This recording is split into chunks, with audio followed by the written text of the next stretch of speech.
اعوذ باللہ من الشیطان الرجیم بسم اللہ الرحمن الرحیم من عمل صالحا من ذکر او انثی وهو مؤمن فلنحیینہ حیاتا طیبہ صدق اللہ العظیم ان اللہ وملائکتہ یصلون علی النبی اللہم صلی علی سیدنا ومولانا محمد معدن الجود والکرم وآلہ وصحبہ وبارک وسلم۔ حمد و صلاۃ کے بعد آج رمضان المبارک کی 27ویں رات ہے۔ امام اعظم ابو حنیفہ رحمۃ اللہ علیہ سمیت بہت سارے بزرگ یہ فرماتے ہیں کہ یہی لیلۃ القدر کی رات ہوتی ہے۔ اگرچہ وہ اس بات کو طے نہیں کرتے لیکن فرماتے ہیں یہی اکثر ہم نے اسی مقام پر لیلۃ القدر کو پایا ہے۔ نبی رحمت علیہ الصلوۃ والسلام نے صحابہ کرام علیہم رضوان کے سامنے گزشتہ امتوں کے احوال ذکر فرمائے کہ 1000 سال ان کی عمریں ہوتی تھی، 1500 سال تک وہ زندہ رہتے تھے۔ تو صحابہ کے دلوں میں تجسس پیدا ہوا کہ اگر عمر 1000 سال ہوگی تو نماز بھی تو 1000 سال ہی پڑھیں گے نا، اگر عمر 1500 سال ہوگی تو روزے، عبادتیں، یہ سارے کام بھی تو بڑے زیادہ کرتے ہوں گے۔ تو یہ شوق جب پیدا ہوا تو اللہ کریم نے فرمایا کہ محبوب میں ایک رات دیتا ہوں، لیلۃ القدر خیر من الف شہر، جو رات ایک ہوگی پر 1000 مہینے سے بہتر ہوگی، 1000 مہینے سے۔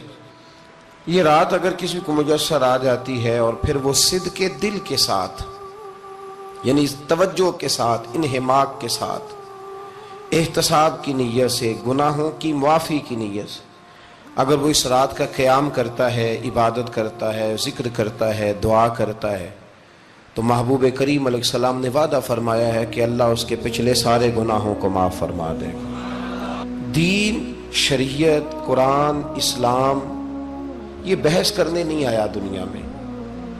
علماء جو بحث کرتے ہیں وہ توضیحات کے لیے، تشریحات کے لیے، تفاسیر کے لیے، وہ ان کا مقام ہے، لیکن ہم جو عوام بحث کرتے ہیں تو سمجھ لیں کہ دین بحث کرنے کے لیے نہیں آیا، دین تو عمل کرنے کے لیے آیا، اس پر عمل کیا جائے گا، عمل کی کوشش کی جائے گی۔ اور قرآن مجید نے کہا من عمل صالحا من ذکر او انثی، جو کوئی بھی اچھے عمل کرے چاہے وہ مرد ہو یا عورت ہو، وہو مؤمن، شرط یہ ہے کہ وہ مومن ہو، فلنحیینہ حیاتا طیبہ، فرمایا ضرور ہم اسے پاکیزہ زندگی عطا فرما دیں گے۔ جو عمل والے لوگ ہوتے ہیں انہیں اللہ کون سی زندگی دیتا ہے؟ حیات طیبہ، پاکیزہ زندگی۔ اللہ پاک، صاف ستھری، غلاظتوں سے پاک زندگی دیتا ہے جو بندہ عمل کرتا ہے۔ توبہ کا مطلب یہ ہوتا ہے کہ میں پچھلے گناہ پہ شرمندہ ہوں اور آئندہ نہ کرنے کا پکا وعدہ کرتا ہوں۔ انسان ہے، وعدے کے باوجود بھی کہیں غلطی کر لیتا ہے تو اللہ معاف کرنے والا ہے، لیکن وہ ساری رات روتا رہا، ہر مسجد سے چیخنے کی آواز آئی، اس نے ساری رات مسجد میں رو کے گزاری، لیکن جھوٹ چھوڑنے کا اس کا ارادہ ہی کوئی نہیں۔ وہ تو کہہ رہا ہے 3 دن کا رمضان رہ گیا ہے، پھر میں نے دیکھ نہیں لینا تمہیں۔ فساد چھوڑنے کا اس کا پروگرام ہی کوئی نہیں۔ وہ تو میاں طے شدہ بات ہے کہ سویرے وہ دکان پہ جائے گا اور صبح جو بیسن بیچے گا نا سموسے اور پکوڑے کے لیے، اس میں بھی ملاوٹ کرنے کا ارادہ رکھتا ہے۔ تو یہ ساری رات توبہ توبہ کہنے کا کیا مطلب ہوا؟ کھل کے ساری رات اس نے توبہ توبہ کی۔ حضرت عمر فاروق رضی اللہ تعالیٰ عنہ کے بارے میں امام ابن جوزی نے لکھا ہے کہ رات کو نا گھر کے اندر بیٹھے بیٹھے اچانک رو پڑے حضرت عمر۔ 62 سال عمر ہے، خلافت کے آخری ایام چل رہے ہیں، تو رو پڑے ایسے ہی گھر میں بلا وجہ ہی۔ آپ کی اہلیہ نے، زوجہ نے بیٹے کو اٹھایا، فرمایا پتہ کرو تمہارے باپ کو کیا مسئلہ ہے، کہیں کوئی تکلیف تو نہیں، درد تو نہیں، صاحبزادے آئے؟ ابا جی کیا بات ہے؟ فرمایا اماں کو بلاؤ۔ سب لوگ جمع ہو گئے تو جناب عمر فاروق رضی اللہ تعالیٰ عنہ فرمانے لگے کہ بیٹھو میرے ارد گرد۔ سب بیٹھ گئے تو فرمانے لگے آج جب میں مسجد سے نکلا تھا تو میرے نبی پاک کے سچے صحابہ، سچے رسول کے سچے صحابہ، حضور کے سچے غلام یہ کہہ رہے تھے کہ عمر بڑا ہی اچھا ہے، عدل والا ہے، انصاف والا ہے۔ تو ابا جی اس میں رونے والی کیا بات ہے؟ تو فرمانے لگے ڈر یہ لگتا ہے کہ باہر تو میں اچھا تھا، کہیں گھر میں تو نہیں کوتاہیاں کرتا رہا۔ میری بات پہ توجہ کرنا، کہیں گھر میں آپ باتیں سن لیں تو شاید جتنی میں کرتا ہوں دوسرا کار ہی کوئی نہ سکے، لیکن جب عمل کے راستے پہ ہم نکلتے ہیں تو وہ مسدود ہے، وہ بند ہے۔ عمل کس نے کرنا ہے؟ آپ کوئی آیت پڑھیں تو یہاں غلطی نکالنے والے 20 لوگ مل جائیں گے، 20 لوگ، لیکن اس آیت پہ عمل کرنے والے کتنے ملیں گے؟ تو حضرت عمر فاروق رو رہے تھے، کہنے لگے کہیں تمہارے حقوق تو نہیں پامال کرتا رہا؟ تو آپ کی اہلیہ نے جب سنا تو وہ کہنے لگی عمر مجھے تو بڑا پرانا شکوہ ہے، آپ کا جاہ و جلال اتنا تھا میں بات نہیں کر سکی۔ عمر تم نے سارا دن مسجد میں گزار دیا اور ساری رات نقاب اوڑھ کے مدینے کی گلیوں میں گزار دی، میں تو زندگی کی کوئی خوشی دیکھ ہی نہیں سکی۔ چاہ تو میرے اندر بھی تھے نا کہ میرا شوہر کچھ گھڑیاں بیٹھتا، کہیں مجھے لے کے جاتا، تو میں تو کچھ نہیں دیکھا، مجھے بڑا شکوہ ہے۔ تو حضرت عمر کہنے لگے چل اللہ کی رضا کے لیے معاف کر دے۔ بھئی معافی بیوی سے نہیں مانگی جا رہی، معافی اپنی غلطی کی مانگی جا رہی، یہ سمجھ لیں۔ بیوی کے لیے تو خاوند کا بہت بڑا مقام ہے نا، لیکن یہاں غلطی کس بات کی ہے؟ اپنی کمزوری پر غلطی کا اعتراف کر کے معذرت کا سوال کیا جا رہا ہے۔ تو حضرت عمر کہنے لگے معاف کر دے، تو اہلیہ کہنے لگی میں نہیں معاف کرتی، میری شرط پوری کریں۔ فرمایا وہ کیا؟ فرمانے لگی قیامت میں جب اللہ آپ کے لیے جنت کا حکم دے گا تو آپ میری سفارش کریں گے اللہ کی بارگاہ میں؟ سفارش کریں گے کہ یا اللہ مجھے کپڑے دھو کے دیتی تھی، میری عزت کی حفاظت کرتی تھی، میرے بستر کو پاک رکھتی تھی، کہیں گے؟ تو حضرت عمر فرمانے لگے تیرے ساتھ وعدہ رہا، رب نے اگر عمر کو اپنے فضل، اپنے کرم اور اپنے محبوب کے صدقے جنت دی تو عمر تیرے بغیر جنت میں نہیں جائے گا۔ عمل کا رستہ، عمل کا رستہ دیکھیں نا، 2 دفعہ استاد بات کرتا ہے، 2 دفعہ، اور کوئی زیادہ، ایک تو ہے نا کہ ایم اے اور جناب ایم ایڈ اور ایم فل اور پھر پی ایچ ڈی قسم کا استاد، ایک وہ جو matric P T C teacher ہے نا، وہ 2 دفعہ اسٹوڈنٹ کو کام کہے تو تیسری دفعہ وہ ناراض ہو جاتا ہے، کہتا ہے میں 2 دفعہ کہا ہے۔ بچے کو آپ 2 دفعہ کہتے ہیں اور اگر تیسری دفعہ کہنا پڑے تو غصہ آتا ہے نہیں آتا؟ بھئی تو نے اتنی دفعہ کہا ہے، تو سمجھ نہیں رہا بات کو۔ اور اگر اللہ کریم قرآن مجید میں سینکڑوں دفعہ کہے نماز پڑھو، سینکڑوں دفعہ، اور یہ بہانے کر رہا ہے، یہ بھی پروگرام بنا رہا ہے، پھر کہتا ہے میں بے چین رہتا ہوں، میں بے قرار رہتا ہوں۔ عمل کا رستہ اس کو اختیار کریں، آپ سکون میں رہیں گے۔ بد عمل آدمی اور بے عمل آدمی یہ ہمیشہ پریشان رہتے ہیں، ہمیشہ۔ عمل کریں، توبہ کریں تو پھر بدل جائیں، پھر تبدیلی آئے، اور یہ کوئی مشکل کام نہیں، جو بدلنے والے تھے وہ بدل گئے، بڑا کچھ کرتے تھے پر پھر وہ لوگ بدل گئے۔ حضرت فضالہ رضی اللہ تعالیٰ عنہ کہتے ہیں کہ میں بڑا دلدادہ تھا عورتوں کا، اور میرا ماحول یہ تھا کہ میں قتل بھی کر لیتا تھا، معاذ اللہ چوری بھی کر لیتا تھا، اور رات میری طبیعت تھی معاذ اللہ نہیں سے نہیں عورت کے پاس جانا۔ کہتے ہیں ابو جہل نے اعلان کیا کہ جو نبی پاک علیہ السلام کا سر اقدس معاذ اللہ کاٹ کے لائے گا نقل کفر، کفر نہ باشد، 100 سرخ اونٹ انعام ملے گا۔ تو میں نے ارادہ کر لیا کہ میں بہت سارا انعام حاصل کروں گا۔ قرآن مجید میں نا اللہ فرماتا ہے کہ بہت سارے لوگ ایسے ہیں جنہیں اگر میں رزق میں کشادگی دے دوں، زیادہ پیسے دے دوں، فرمایا باغی ہو جائیں، وہ سرکش ہو جائیں۔ یہ بہت سارے لوگوں کو جو اللہ تبارک و تعالیٰ اعتدال میں رکھتا ہے تو یہ ان کے لیے بہتر ہے۔ ہر بندہ دولت کے ہوتے ہوئے نیک ہو سکتا، تو یہ اللہ اگر رکھتا ہے نا اعتدال میں تو شکر کرے اللہ کا، ورنہ تو لوگ عیاشیاں کریں، پتہ نہیں کیا کچھ کر گزرے۔ تو حضرت فضالہ کہتے ہیں کہ میں نے خنجر تیار کیا اور میں نے بغل میں اس کو چھپایا، اوپر میں نے چادر اوڑھ لی۔ اب مجھے پتا تھا ظہر کی نماز کے بعد نبی پاک صلی اللہ علیہ وسلم طواف کعبہ کے لیے، بیت اللہ شریف کے طواف کے لیے جاتے ہیں۔ کہتے ہیں میں بھی اس طرف بڑھا، رستے میں نا وہ خاتون جس کے گھر میں نے رات آنا تھا، میں نے دروازے پہ دستک دی، میں نے کہا کہ تیار رہنا، تیار رہنا، آج میں بڑے پیسے لے کے آؤں گا۔ اسے میں نے یہ کہا اور پھر میں چلا گیا بیت اللہ شریف کا طواف کرنے۔ کہتے ہیں اللہ کے محبوب بھی طواف کر رہے تھے تو میں نے بھی طواف شروع کر دیا۔ ارادہ یہ تھا کہ جہاں نبی پاک علیہ السلام میرے قریب سے گزریں گے تو موقع پا کر میں حضور کے جسم اقدس پر خنجر کھونپ دوں گا اور معاذ اللہ شہید کر دوں گا۔ کہتے ہیں حضور ایک دفعہ بھی میرے پاس سے گزرے تو میں ہمت نہ کر سکا، دوسری دفعہ بھی پاس سے گزرے تو میں ہمت نہ کر سکا، تیسری دفعہ بھی گزرے تو میں ہمت۔ نبی کریم صلی اللہ علیہ وسلم 2-3 دفعہ گزرے تو فرماتے ہیں کہ مجھے موقع نہ ملا، اس لیے کہ حضور فرماتے ہیں اللہ نے روب کے ساتھ میری مدد فرمائی، دشمن پر میرا روب طاری ہو جاتا ہے۔ فرماتے ہیں جب چکر پورے ہو گئے تو محبوب کریم نہ چھٹے چکر پہ فرمانے لگے فضالہ چکر ایک رہ گیا ہے، بے خبر ہو جو غلاموں سے وہ آقا کیا ہے، ایک پھیرا رہ گیا ہے۔ کہتے طواف مکمل ہو گیا تو محبوب میرے قریب آئے، فرمایا وہ کام کرتے کیوں نہیں جس کے لیے آئے تھے؟ میں نے عرض کی یا رسول اللہ کون سا کام، کیسا کام؟ اندر تو چور تھا نا، بانج فقیروں کسے نہیں ماریا اے ہوئی چور اندر دا، اندر چور تھا نا۔ کہتے ہیں حضور نے مجھے کندھے سے پکڑ کے ہلایا، فرمایا کرتے کیوں نہیں؟ جب حضور نے ہلایا تو وہ خنجر بھی پیروں میں گرا اور میں بھی رسول اللہ کے پیروں میں گر گیا۔ میں نے کہا حضور مجھے کلمہ پڑھا دیں۔ کہتے ہیں حضور نے پہلے میرے دل پہ دست مبارک پھیرا، پھر میرے نبی نے مجھے کلمہ پڑھا دیا۔ اب نا مرید ہونے والا کہتا ہے کہ جی آہستہ آہستہ میں ٹھیک ہو جاؤں گا۔ اب وہ آہستہ آہستہ کا کیا ترجمہ ہے یہ بالکل سمجھ نہیں آتی۔ بھئی کسی بندے سے 5 لاکھ روپیہ لینا ہے تو اس سے وہ کہتا ہے جی میں آہستہ آہستہ دوں گا، 500 روپیہ دے دیا کروں گا روز کا، تو کہتے ہیں میری رقم خراب ہوتی ہے، پورے دو۔ اور نیکی کی بات جب آتی ہے تو کہتے ہیں حضرت صاحب دین اتنا سخت نہیں ہے، میں آہستہ آہستہ ٹھیک ہو جاؤں گا۔ اب میں مغربی شاپ پڑھنی شروع کر دیا میں نے، اب میں تسبیح لے لی ہے کل میں نے، بھی آہستہ آہستہ میں ٹھیک ہو جاؤں۔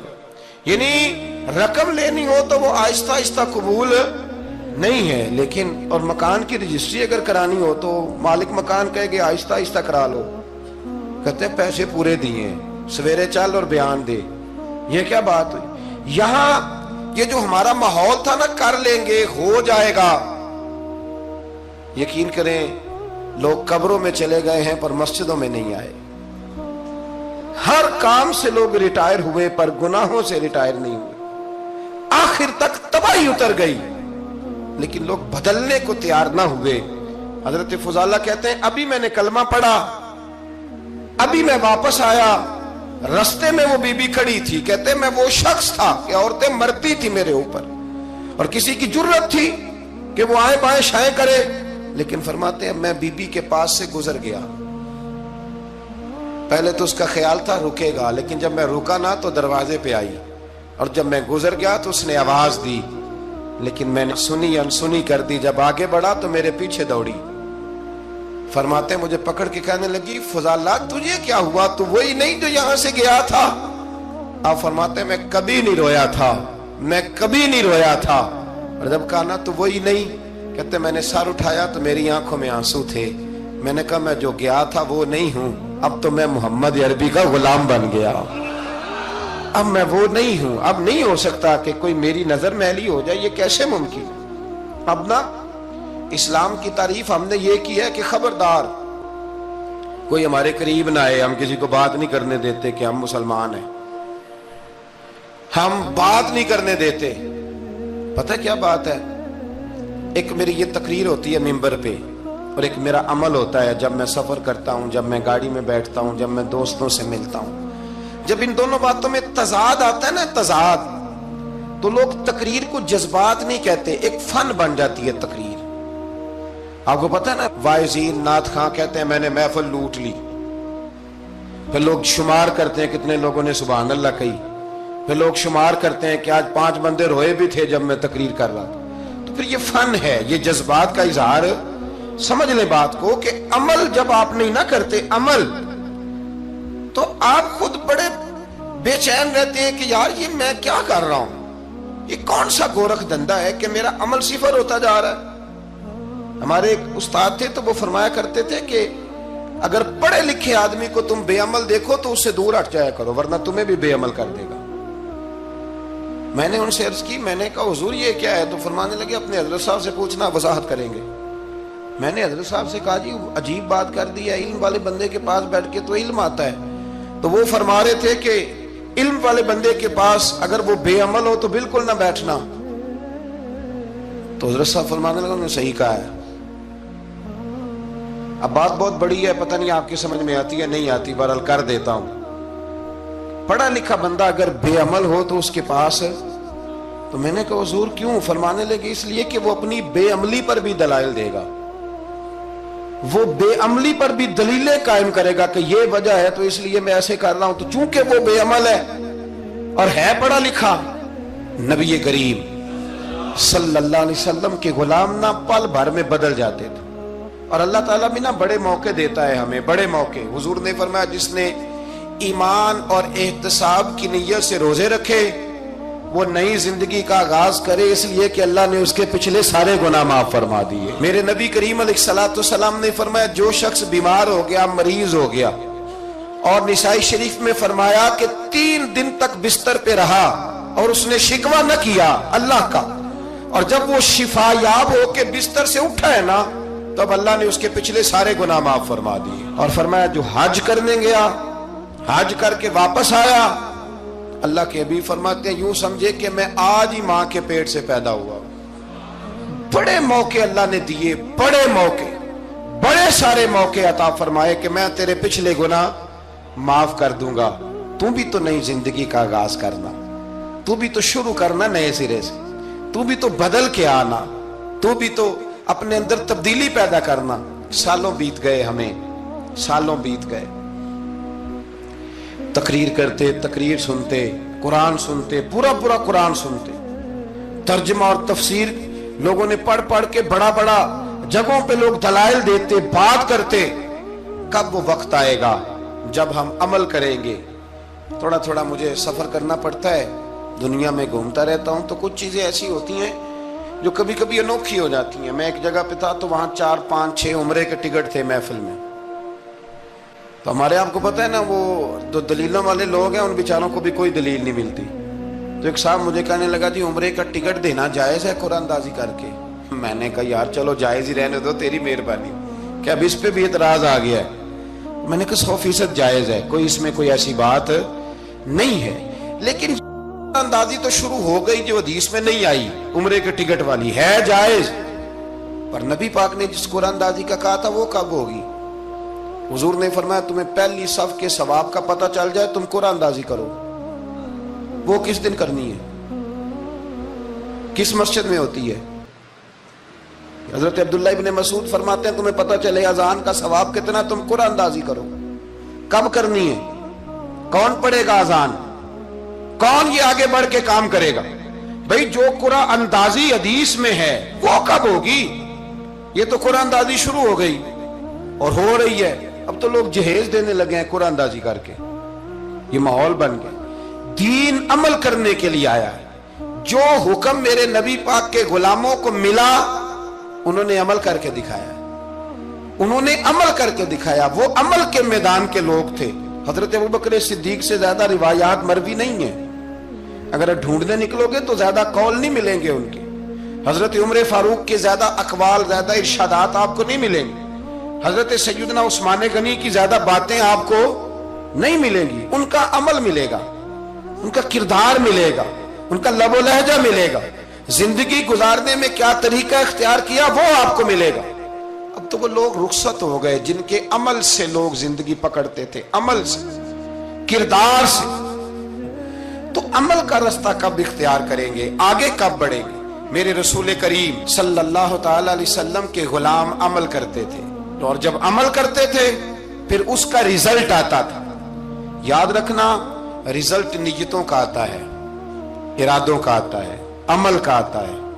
گفتگو کا ریزلٹ، آپ بڑا اچھا سبق سنا لیں تو پیپر نہ دیں تو پاس ہوں گے کہ فیل؟ آپ تو کہہ رہے تھے وہ مجھے سارا ہی آتا تھا. تو عمل آپ کرتے ہیں تو عمل پر نتیجہ ہوتا ہے، عمل پر. حضرت عبداللہ ابن مبارک رحمت اللہ علیہ کے جو والد تھے نا ان کا نام مبارک تھا.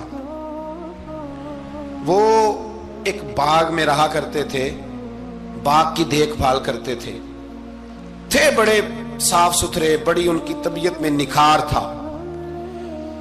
آج مسئلہ ہمارے ملک کا یہ ہے کہ ہمارے ملک میں صرف سیاستدان ہی جو ہے وہ غلط کام نہیں کرتا، یا بہت بڑی انڈسٹری ہو تو وہاں خرابی نہیں ہوتی. بلکہ ریڑھی والے کا بھی اگر ہاتھ پڑ جائے نا تو چھوڑتا وہ بھی کوئی نہیں، الا ماشاءاللہ۔ وہ بھی جو اچھے اچھے آم ہوتے ہیں وہ فرینڈ پہ لگائے ہوتے ہیں، اس نے دکھانے کے لیے اور ہوتے ہیں اور دینے کے لیے اور ہوتے ہیں، اور وہ کہتا ہے کہ یہ بھی تو میں نے بیچنے ہیں نا، تو بھئی اگر یہ بھی بیچنے تھے تو اکٹھے لگانے چاہیے تھے، لیکن معیار ہے نا ہمارا، عمل کا رستہ مسدود ہے۔ حضرت مبارک جو تھے وہ مالی کے طور پر غریب آدمی تھے تو کام کاج کرتے تھے۔ تو ایک دن باغ کا مالک آ گیا، اس نے آ کے آپ سے کہا کہ کنوں کا باغ تھا، اس نے کہا کہ لاؤ ایک، کنوں لا کے دیا تو کھٹا تھا، اس نے کہا یہ نہیں ٹھیک، دوسری درخت سے لاؤ، دوسرے سے لائے تو وہ بھی کھٹا تھا، تیسرے سے لائے وہ بھی کھٹا تھا۔ کہنے لگا بیٹے کتنے سال ہو گئے تمہیں؟ تو فرمانے لگے 10-12 سال۔ تو کہنے لگے تمہیں ابھی بھی نہیں پتا کس جگہ کا کنوں میٹھا ہے، سارے کڑوے لائے ہو؟ تو آپ فرمانے لگے آپ نے مجھے دیکھ بھال کے نہیں رکھا ہوا ہے، کنوں چکھنے کے لیے نہیں رکھا، مجھ سے قسم اٹھا لیں کبھی میں نے چکھا بھی ہو، اس لیے کہ میرے ذمے اور کام۔ باغ کا مالک اتنا خوش ہوا کہ اس نے آزاد بھی کر دیا، اپنی بیٹی کا نکاح بھی کر دیا، اور وہ باغ بھی آپ کو تحفے میں ہی دے دیا۔ ان کے گھر حضرت عبداللہ بن مبارک پیدا ہوئے۔ ان کے والد گرامی کہتے ہیں کہ ایک دن پھر ایسا ہوا کہ میں نے نا باغ بڑا سجایا، سوارا، محنت کری، بادشاہ آ گیا۔ تو بادشاہوں کو بھی کچھ چیزیں پسند آ جاتی ہیں نا، اور ہمارے ملک میں تو ڈھیر سارے لوگ بادشاہ ہیں، ڈھیر سارے لوگ بادشاہ ہیں۔ اگر کسی تگڑے بندے کو کسی غریب کی جھونپڑی پسند آ گئی پھر اسے دینی ہی پڑے گی، بلکہ ایسی ایسی خبریں سننے کو ملتی ہیں کہ چودھری صاحب نے آ کے کہا ہے کہ مفت دینی ہے کہ پیسے لے کے دینی ہے، یہ یہاں تک خبریں۔ تو بادشاہ آ گیا، اس نے دیکھا بڑا سجا سنورا باغ ہے، اس نے حضرت مبارک سے کہا کہ مجھے نا جوس بنا کے پلاؤ کنوں کا۔ تو حضرت نے اسے نا جوس دیا، اس نے پیا تو بڑا مزہ آیا، کہنے لگا کہ گلاس اور نہیں دیتے؟ تو حضرت اور بنانے لگے، تو اس کے دل میں نا اس سے پہلے خیال آ گیا کہ باغ بڑا شاندار ہے اور پھل بھی بڑا مزیدار ہے، تو قبضہ نہ کر لوں، اپنا ہی نہ ہو جائے، یہ اس کو دیتے ہیں تھوڑے بہت پیسے، یہ نکل جائے گا، نہ بھی نکلا تو ڈانٹ دیں گے۔ اتنی دیر میں نا حضرت مبارک رحمت اللہ تعالیٰ علیہ ایک گلاس شربت کا اور بنا کے لے آئے، بادشاہ کو دیا نا، تو اب جو گلاس آیا تو کڑوا تھا، کسیلا تھا، کھٹا تھا۔ تو بادشاہ کے گلے کو پڑا تو کہنے لگا یہ تم نے کیا کیا؟ پہلے تو بڑا میٹھا تھا، باغ وہی ہے تو ذائقہ کیسے بدل گیا؟ تو آپ فرمانے لگے وہ بادشاہ کی نیت بدلی ہے نا، بادشاہ کی نیت بدلی ہے تو اس کا بھی ذائقہ بدل گیا ہے، تو نیت نہ آپ کی بدلتی۔ اور یہ حضور کا فرمان ہے، فرمایا اللہ کے کچھ بندے ایسے ہوتے ہیں جو اللہ کے دیے ہوئے نور سے دیکھتے، کہا آپ کی نیت بدل گئی تو اس کا ذائقہ بدل گیا۔ اب بادشاہ نے دل میں کہا نہیں یار بندہ کہہ تو ٹھیک ہی رہا ہے، یہ تو اس کی محنت سے اللہ نے پھل دیا، مجھے ایسا نہیں کرنا چاہیے۔ تو حضرت دوڑ کے گئے تو دوسرا جوس کا گلاس بنا کے لائے، اب دیا تو میٹھا تھا، کہنے لگا اب کیا ہوا؟ فرمانے لگے آپ کی نیت ٹھیک ہو گئی ہے تو رب نے ذائقہ بھی ٹھیک کر دیا ہے۔ نبی پاک علیہ السلام نے فرمایا اللہ تو تیرے گمان کے قریب رہتا ہے، تیرے گمان کے۔ یہ میں بچوں کو نا تھوڑے دن پہلے میں انہیں کہہ رہا تھا دین میں آگے بڑھنے کے لیے کوئی سیاست نہ کرنا، کوئی چکر نہ چلانا۔ میں نے چکر چلانے والے لوگ ہمیشہ پیچھے رہ جانے والے دیکھے، تھوڑا کر لینا پر اتنا کرنا جتنا مخلص ہو کے ہو سکے، کوئی چکر چلانا، کسی کھاتے میں پڑنا، اس سے بچنا، نہ پیچھے رہ جاؤ۔ میں نے بڑے بڑے تیز لوگوں کو زندگی میں زیرو دیکھا ہے، اور بڑے بڑے سادے لوگ جن کو 50,000 روپیہ گننا پڑ جائے تو تھک جائیں، لیکن اللہ نے انہیں دیا ہے تو بغیر حساب کتاب ہی عطا فرمایا ہے۔ تو ہم نہ نیتوں کے بل بوتے پر عمل کریں، خالی باتیں نہ کریں، آپ کا جو عمل ہوگا وہ آسانی کر دے۔ حضرت حبیب اجمی بڑے مالدار تھے، دنیا میں ڈھیر سارا فساد مالداروں کی وجہ سے ہوتا ہے۔ یہ جو شادیاں مہنگی ہوئی ہیں نا، یہ ابھی تھوڑا عرصہ پہلے کی بات ہے کہ شادی میرج ہال میں کرنے کا کسی دیہاتی کو کہتے تھے تو وہ کہتا تھا کہ میں نے نہیں میرج ہال میں کرنی، 30 کروں توڑی دیے۔ اب کیا ہوا ہے؟ کوئی منع کرتا ہے؟ بلکہ جو بڑے دور دراز دیہات ہیں ان میں بھی میرج ہال بن گئے۔ یہ امیر کچھ قباحتیں ایسی پیدا کرتے ہیں کہ غریبوں کے لیے بھی مشکل ہو جاتی ہے۔ یہ کچھ ایسے معاملات لاتے ہیں میدان میں کہ پھر عام لوگوں کے لیے اس میں مشکلات ہوتی ہیں، چونکہ وہ رواج بن جاتا ہے معاشرے کا۔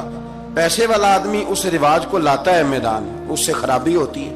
اور پھر میرے غریب کا یہ حال ہے کہ امیر کو رسم چھوڑ دے تو چھوڑ دے، غریب کو قرضہ اٹھانا پڑے چھوڑنی کوئی شے نہیں اس نے۔